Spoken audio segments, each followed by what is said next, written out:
सारी मेरे जहाँ जहाँ तक नजर पड़ रही हो, गांव का एक एक बड़ा बुजुर्ग मेरा दादा समान, मेरे पिता समान, नौजवान मेरे भाई, मेरा देश का उज्जवल भविष्य, माताएं और बहनों, सर्वप्रथम तो मैं आप सबका बहुत धन्यवाद करता हूं कि मुझ जैसी नाचीज को यहाँ बोलने का अवसर प्राप्त हुआ।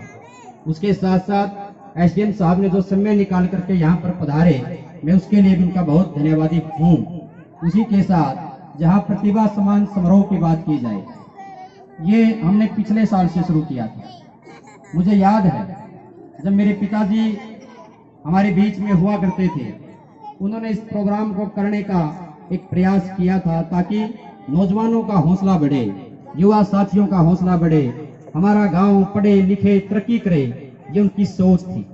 ये तो ऊपर वाले की मर्जी है कि उनको बीच में हम सबको छोड़ करके जाना पड़ा। ये बहुत दुख विषय है। इसका नुकसान मुझे तो है ही है, बल्कि पूरे गांव को भी इस चीज का नुकसान है, क्योंकि उन्होंने न केवल गांव की कभी बात की, बल्कि जींद जिले के अंदर जब तक उन्होंने नौकरी की, सदैव गांव से जाने वाले व्यक्ति की बहुत इज्जत की जाती थी। साथियों, मैं ज्यादा उन बातों के ऊपर नहीं जाना चाहता। एसडीएम साहब यहाँ पधारे हैं, बहुत अच्छी बात है कि प्रतिभा समान समारोह आगे भी इसी प्रकार फलेगा फूलेगा। हम जैसे लोग आपके फैसलों के ऊपर फूल चढ़ाते रहेंगे। मैं विशेष तौर से एसडीएम साहब से एक मांग करना चाहूंगा कि इस गांव में जो स्कूल है, ये स्कूल की चारदीवारी आधी अधूरी है, और मैं चाहूंगा कि एसडीएम साहब के पास आज कलम की ताकत है, वो इस चारदीवारी को बनवाने का काम करें। हम उनके सदैव जो है आभारी रहेंगे।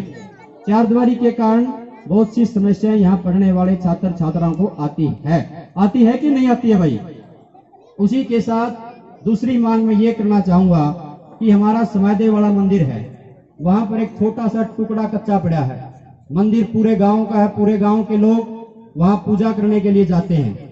दूसरी मांग ये है कि 100-200 मीटर के छोटे से टुकड़े को एसडीएम साहब जो है बनवाने का काम करें।